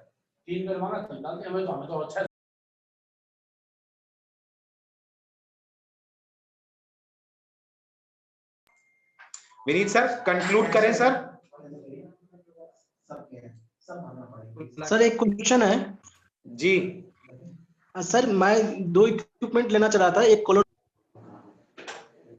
कोलोमीटर और एक स्प्रे ड्रायर, और वो दोनों कैटेगरी ऐड नहीं है, और मैं पिछले 2 महीने से ट्राई कर रहा हूँ एडिशन के लिए, और वो अभी भी पेंडिंग शो कर रहा है। तब तक आप आज की डेट में उसका कस्टम बिडिंग के थ्रू बिड बना के कर सकते हैं जेम पे, जब तक कैटेगरी नहीं बन रही है। प्रवीण जी नमस्कार। जी सर हेलो प्रवीण जी नमस्कार। नमस्कार सर, बताइए सर। सर मैं एचबीटीआई से अश्विनी कुमार राठौर बोल रहा था। बताइए सर। सर हम लोगों की कुछ क्वेरीज हैं, एक है ईएमडी को लेकर। बहुत से लोगों ने ईएमडी नहीं लगाई है, और जिस एमएसएमई कैटेगरी से वो क्लेम कर रहे हैं वो भी रेलेवेंट और मैचिंग नहीं है। उस केस में हमें क्या करना चाहिए सर? उनको टेक्निकल डिस्क्वालीफाई करना है सर। टेक्निकली डिस्क्वालीफाई करना है, ठीक है सर। और सर एक जो हम लोगों ने अभी एक लैपटॉप और ऑल इन वन के लिए हम लोगों ने बिड क्रिएट की है जी। तो जब भी हम कोई इलेक्ट्रॉनिक गुड्स खरीद रहे हैं तो उसमें बार बार ये लिखा आ रहा है DPIIT रजिस्ट्रेशन सर्टिफिकेट, और बिडर को हमको वेरीफाई करना है। तो ये सर कैसे होगा? क्या वो हमें अपलोड करेंगे या हमें उनको अलग से मांगना होगा? नहीं, बिडर अपलोड करेगा अपना DPIIT सर्टिफिकेट, आप उनको स्टार्टअप की वेबसाइट पे जाके वेरीफाई कर सकते हैं, लेकिन वो डॉक्यूमेंट तो अपना अपलोड करें। लाइक जैसे अगर MSc वेरिफिकेशन के लिए आपके पास UAM आ रहा है, उद्योग आधार डॉक्यूमेंट, तो आप उसको MSME मिनिस्ट्री की साइट पे जाके वेरीफाई कर सकते हैं। सेम प्रोसेस स्टार्टअप की साइट पर उनका DPIIT नंबर वेरीफाई किया जाता है। Okay sir. और सर एक इश्यू ये आ रहा है कि जब भी हम प्रोडक्ट जेम पे देखते हैं और हम उसको अगर बाय करने जाते हैं तो उसमें प्राइसेस में फ्लक्चुएशन बहुत दिख रहा है सर। सर मार्केट का प्राइस कंसाइनी के प्राइस के अकॉर्डिंग घट बढ़ रहा है। आपने कंसाइनी फिल्टर नहीं लगाया, वो 10 रुपए दिख रहा हो सकता है आपने कंसाइनी का कानपुर का फिल्टर लगाया, कोई भी सेलर 10 रुपए के लिए कानपुर में देने के लिए रेडी नहीं हो, तो इस वजह से ऐड टू कार्ट करते समय प्राइस वेरी हो जाता है। हमेशा सर बेस्ट प्रैक्टिस ये रखिए, कैटेगरी फाइंड आउट करने के बाद कंसाइनी एंड क्वांटिटी फिल्टर हमेशा लगाइए, आपको कभी भी कार्ट में डालने के बाद प्राइस रिफ्लेक्ट नहीं करेगा। और सर एक लास्ट इश्यू ये है कि जैसे सपोज हमने होमोजेनाइजर कैटेगरी में कोई प्रोडक्ट चूज किया है और उसमें सेलर ने अपना खुद का कुछ नाम जैसे डिस्पेंसर डाला हुआ है, तो जब हम इनवॉइस निकालते हैं तो वो थोड़ा सा प्रॉब्लम क्रिएट करता है when creating the order and invoice. तो उस केस को कैसे रिजॉल्व करें सर? एक बार सर वो मेरे को अलग से भेज दीजिएगा, मैं एक बार सर देख लूंगा कहाँ पे क्या इशू है, क्योंकि जो फर्म का नाम है वही चीज उसके डॉक्यूमेंट पे आनी चाहिए। नहीं, प्रोडक्ट की बात कर रहा हूँ सर मैं, प्रोडक्ट की। क्योंकि हम लोग जो अप्रूवल लेते हैं बाय कैटेगरी लेते हैं, लेकिन कभी कभी वो उस कैटेगरी के अंदर अपना खुद का भी कुछ नाम डाल देता है, तो उससे तो इनवॉइस पे वही नाम रिफ्लेक्ट होता है। कैटेगरी का नाम नहीं आ रहा इनवॉइस पे। हेलो, इसको सर एक बार टेकअप करना पड़ेगा, ये एक पॉलिसी इशू है कि ये हम लोग एक सजेशन भेज देते हैं कि इनवॉइस के अंदर कैटेगरी का नाम भी प्रिंट हो, भले वो क्योंकि उस प्रोडक्ट का नाम कुछ भी कर हो जाए सेशन। ठीक है सर, ठीक है सर, ठीक है sir, thank you sir, thank you ji. और कोई क्वेरी? हाँ प्रवीण जी, मेरा एक सवाल है। बताइए सर। मेरा जनरल परचेज से रिलेटेड है कि ऐसे हमारे पास एक डिपार्टमेंट से डिमांड आई 6 आइटम की एज ए पैकेज। हमें एज ए मतलब उसको जो है बंचिंग करके ही खरीदना है। मैंने जब उसको जैम पे आइटम देखे, इसमें 7 आइटम थे, 3 आइटम तो थे उनके तो मतलब मोर देन 1 सप्लायर थे, 4 आइटम ऐसे थे जिसका मतलब कोई भी सिंगल आइटम था केवल, और सारे आइटम 5-5, 6-6 लाख के हैं। तो क्या बंचिंग करनी चाहिए से मिला के एक पैकेज, या अलग अलग आइटम की बिडिंग करनी चाहिए? क्योंकि हर आइटम जो है 4 लाख, 5 लाख, 6 लाख का है, उसको बना के अगर आप 32 लाख का बनाया गया है। अगर आप ये चाह रहे कि एक ही सेलर वो सप्लाई करे सब कुछ, तो आप बंच करना डिजायरेबल है, और आप चाह रहे अलग अलग वेंडर है तो आप उसका अलग अलग बिड कर सकते हैं। उसमें तो ये है कि इसमें से एक ही आइटम, जैसे मतलब फॉर एग्जांपल कोई हमारा जो है आपका डिजिटल लर्निंग का है, तो उसमें तो इस तरह से स्पेसिफिकेशन ऐसे कि एक ही मतलब मैन्युफैक्चरर केवल दे सकता है, क्योंकि 3 आइटम ऐसे हैं स्पेसिफिकेशन जिसमें कोई और दूसरा सप्लाई कर ही नहीं सकता है। तो वो सारा बंच करके जाएगा तो एक ही को ऑर्डर हो जाएगा। क्या टेक्निकली सही है क्या वो कंपटीशन में? वो कंपटीशन उसमें है ही नहीं, क्योंकि एक ही मैन्युफैक्चरर केवल सप्लाई कर पाएगा उसको। नहीं तो सर अभी वही है ना कि अगर प्रोडक्ट अगर एक ही साथ आप खरीदना चाह रहे हो तो फिर बंच करना है, अदरवाइज अलग अलग ही करना है। अदरवाइज अलग अलग करना बेटर है ना उस केस में। जैसे आइटम को जो रेट है L1 जो आएंगे, वेंडर अलग अलग आएंगे, अलग अलग L1 मिलेगा, अलग अलग L1 मिलेगा, वो दैट इज मच बेटर ना। क्योंकि अदरवाइज जैसे हमने ग्लोबस का केवल एक आइटम, हमने 3 स्पेसिफिकेशन ऐसे दे दिए आइटम के कि सिर्फ ग्लोबस दे सकता है, दूसरा कोई सप्लाई नहीं कर सकता है। जी। बट लेकिन वो पीएससी बाइंग में दे नहीं रहे आइटम कि हमें ये ग्लोबस का ही चाहिए। उन्होंने जनरल स्पेसिफिकेशन जैम पे निकाला और दे दिया जी। तो या तो वो पीएससी बाइंग करके लिख के दें तब तो ठीक है, जस्टिफाइड है खरीदने के लिए वो आइटम। अदरवाइज वो अगर पीएससी बाइंग नहीं दे रहे हैं, स्पेसिफिकेशन अगर आप स्पेसिफिक दे रहे हो तो लेकिन आप लिखना भी नहीं चाहते, तो मेरा मानना है कि अलग अलग लें, और जहाँ पे पीएससी बाइंग है वहाँ पीएससी का जस्टिफिकेशन होना चाहिए। मेरा मानना था ये बिल्कुल सही है sir. Is it correct? Yes sir, बिल्कुल सही है, एज पर GFR rule 166। Okay, thank you sir. Vineet sir, हम इसको कंक्लूड करना चाहेंगे। आपका कुछ क्वेरी और किसी का तो नहीं रह गया है? Sir thank you. अगर 5 दिन कम से कम लगता है सर। सर विनीत जी कुछ बोलना चाहेंगे आप ये कंक्लूड करने से पहले? कोई और क्वेश्चन है क्या भाई? जी सर।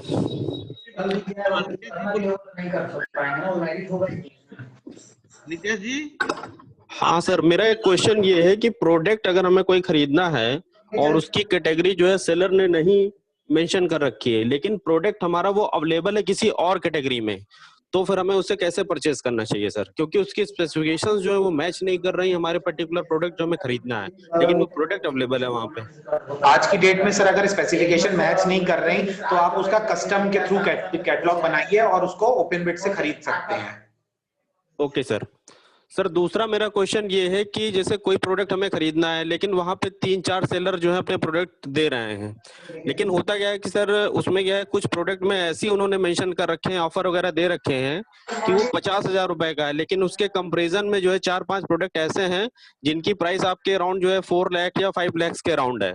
तो उस केस को कैसे रिजॉल्व करें? क्योंकि वो 92% का डिस्काउंट देके L1 तो हो जाएंगे, लेकिन जो है वो 3 प्रोडक्ट हम कैसे जस्टिफाई करें उन चीजों को कि जो है यही, क्योंकि उसकी ओरिजिनल जो प्राइस है वो 4-4.5 लाख है, लेकिन वो दूसरे सेलर ने उसको 50,000 में दे रखा है, तो उस केस में क्या करें? अगर किसी सेलर ने अनरियलिस्टिक प्राइस कोट किया हुआ है तो हमने आपको एक प्रोविजन दे रखा है, रिपोर्ट दिस प्रोडक्ट प्रोडक्ट, आप किसी भी सेलर के ऊपर क्लिक करिए, वहां पे एक बटन आएगा रिपोर्ट दिस प्रोडक्ट, तुरंत उस सेलर के ऊपर इंसिडेंट रेज करिए कि this seller has quoted a unrealistic price in the market and this seller is misleading other sellers as well. तो हमारा सिस्टम क्या करेगा, तुरंत उसको शो कॉज नोटिस जारी करके मार्केट से रिमूव कर देगा। Okay, thank you sir. Sir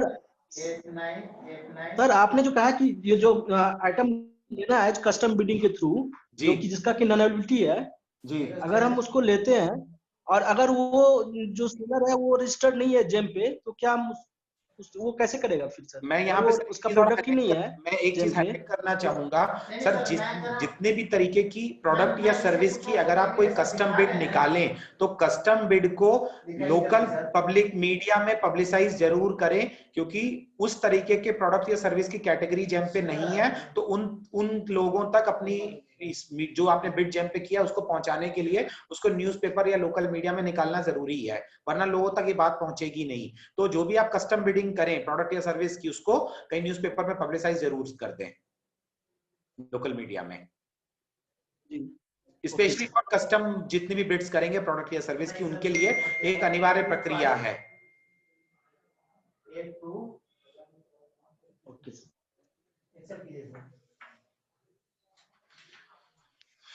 Anil sir,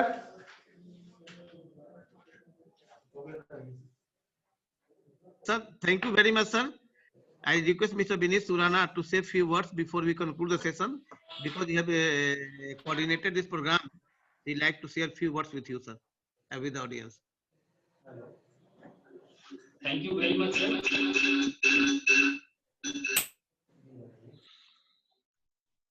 ये मीटिंग बहुत ही अच्छी रही, सभी के डाउट्स वगैरह क्लियर हो गए।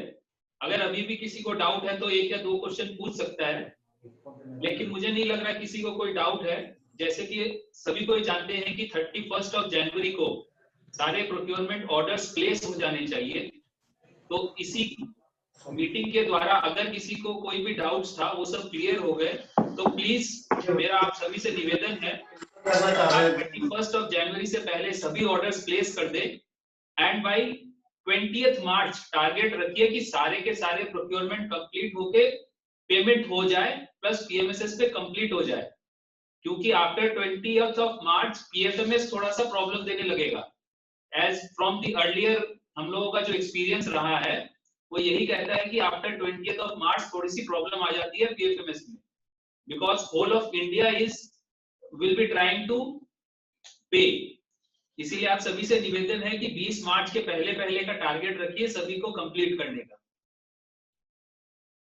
उसके बाद मेरी ओर से एवं एसपीआईयू की ओर से आप सभी को बहुत बहुत धन्यवाद, और आशा करते हैं कि इसी जोश और इसी स्पीड से आप सभी प्रोक्योरमेंट करेंगे एंड बाय 31 मार्च हम लोग अपने सारे टारगेट्स अचीव कर लेंगे। इसी क्रम में मैं प्रवीण वाधवानी जी का तहे दिल से शुक्रिया अदा करना चाहूंगा, एवं हमारे सारे जो पार्टिसिपेंट्स यहाँ मौजूद हैं उन सभी का तहे दिल से शुक्रिया अदा करना चाहूंगा। Thank you very much. और एनपीआईयू, एनपीआईयू, वर्ल्ड बैंक और एमएचआरडी जो भी मिनिस्ट्री ऑफ एजुकेशन हो गई है, उन सभी का भी मैं शुक्रिया अदा करना चाहूंगा। Thank you very much.